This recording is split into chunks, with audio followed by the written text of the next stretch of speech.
Hi everybody, this is Jeff, the host of Storied SF. Michelle and I just wanted to say thanks to all of our listeners and our guests. We really love doing this podcast, and we truly appreciate the growth that we've seen over the last season and a half. Every week we spend time planning, recording, photographing, and producing this show. One of the most important things for us is that it remains free for you. We want as many people as possible who live in and love San Francisco like we do to be able to experience our work. And that's why we're announcing something new. Starting today, you can be an official supporter of Storied San Francisco. You can pledge your support at the bronze, silver, or gold level. And to show you our thanks, we're going to give you some stuff back. In addition to shirts, hats, and koozies, we've added Storied SF coasters and prints of our favorites from Michelle's photographs of the 3 Sisters of Perpetual Indulgence we've had on the show.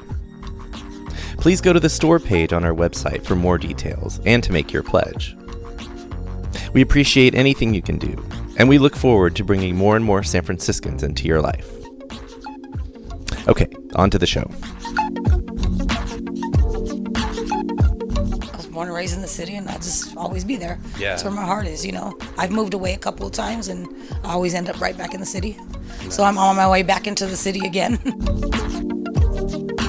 That was Rosie Ortiz of Mission Boricua. I'm Jeff, and this is Storied San Francisco. Every week on this podcast, you'll hear from chefs, bartenders, artists, and other San Franciscans, telling stories, sharing personal histories, and trying to put into words what makes this city so special. Welcome to episode 27, part 1. Rosie grew up in the Mission and learned to cook by watching her mom. Being half Puerto Rican, she later started exploring some of the foods from the island. In this podcast, she talks about the city back in the day and learning to turn her love of cooking into something more. Here's Rosie. Well, yes, I've been cooking all my life, but I just basically started a business with it within the last 4 years. I used to be a case manager with kids out in East Oakland and, trying to get them on the right path for like 6 years. And then having babies, I had to quit my job and take care of my granddaughter, which I'm raising now. Okay. So I posted my food online for the holidays, and I've been doing it ever since. What was it like to grow up in the Mission? It was fun. I loved it because it's not like it is now. Back then, you could do whatever you want. You can walk the streets. You can, with your friends, early morning, late night. You can leave your doors unlocked. You can hang out in front of your house and not worry about getting shot, you know? Mm-hmm. I used to love, I love growing up in the city. And where exactly did you grow up? On 20th and Treat. Yeah. Born and raised. Yeah. And you said your mom still lives in that same house? My mom still lives in the same house that I've been in since I was 2. She's still there. Wow. She's going nowhere. She's not leaving San Francisco. So did you go to school over in the Mission? First I went to, my mom bused us to Castro Street. We went to Douglas Elementary, which is now Harvey Milk. Mm-hmm. And then I went to Horseman Middle School, and then I went to Mission High School. Nice. And Sunshine Continuation School. Yeah. And then it sounds like after school you're just like, it probably wasn't even a thing. You're just like, yeah, of course I'm just going to stay here. Yes. I stayed in the city for up until 12 years ago. Big mistake. I gave up place, and I wish I would have stayed, because now to get back into the city is going to be like really hard. Right. But at that time it was like, let me get out of the city, and didn't realize, oh my God, I want to go back. But it's not nowadays, how everything costs. It's just, it's not easy. It's going to be. Was it ever a question? When you were young, was it ever a question to leave, or you're just like, no, absolutely not. Yeah. Tell us about some of the things that you love about San Francisco then. I love the parks, like Dolores Park. We used to walk from Treat Street all the way to Golden Gate Park every weekend with me and all my cousins, you know. I don't know what I love about I just love San Francisco. Yeah. I've been to a lot of other cities, and I was born and raised in the city, and I'll just always be there. Yeah. That's where my heart is, you know. I've moved away a couple of times, and I always end up right back in the city. Nice. So I'm on my way back into the city again. Nice. You know? Nice. There's just a lot to do in the city. we always had something to do every weekend. You know, there was not like we weren't bored. We went to Fisherman's Wharf, you know, just down by Embarcadero. We used to do roller skating in Golden Gate Park every weekend with my and we're like family oriented, so we did a lot of like. I don't think they do that anymore. I'm not sure, but like they closed down some parts of Golden Gate Park, and everybody's just roller skating, and now it's rollerblading, you know. But right, yeah, I think they still do it, but it's a lot of. But every once in a while, you'll see the four. Right, that's me. I'll be on the fours. Nice. Yeah, I miss those days, you know. Did you hang out a lot because of where you grew up? Did you hang out a lot on Mission Street? Like I'm thinking about like all the theaters that were around back then. Yes, the New Mission. We used to go there every Tuesday. It was 2 for 1. Everybody in the whole neighborhood, like, you know, back then it was gangs, but it wasn't like it is now, you know what I mean? Right. Oh God, we're gonna fist fight, you know what I mean? So we go, everybody in the whole Mission district around of it, even if they didn't get along, they were at that theater on a Tuesday, you know? Yeah. So yeah. Was that the main one? Did you go to the Capitan? Yes. No, the main one was the New Mission, and the one like a block down across the street used to be called the Grand Theater, which is no longer there, but right, I know that one. So Twin Peaks. We'd always go up to Twin Peaks and hang out with our family. And then Fisherman's Wharf. Fisherman's Wharf was the big one that we were there all the time. It was always kind of touristy, right? But nothing like it is. Nothing like it is now. No. It wasn't as touristy. I mean, it was, but not. It was a little bit, but not like it is now. Like I don't even go down there. Right? Yeah. I don't even go down there. Yeah. Unless somebody comes from out of town. I don't really. It's just crazy, like crowded, and just the prices are just. I was gonna actually ask about the food down at Fisherman's Wharf. Was that like one of the big attractions for you guys? Oh, the soup bowls and. For me, you know, seeing the seafood on the side of I probably really don't eat a lot of seafood because of going to Fisherman's Wharf every weekend. You know how you see as a kid, I think maybe I was traumatized. I just started eating shrimp, you know. But the chowder bowls. Yeah, they were really good, and then they make chili bowls now, you know.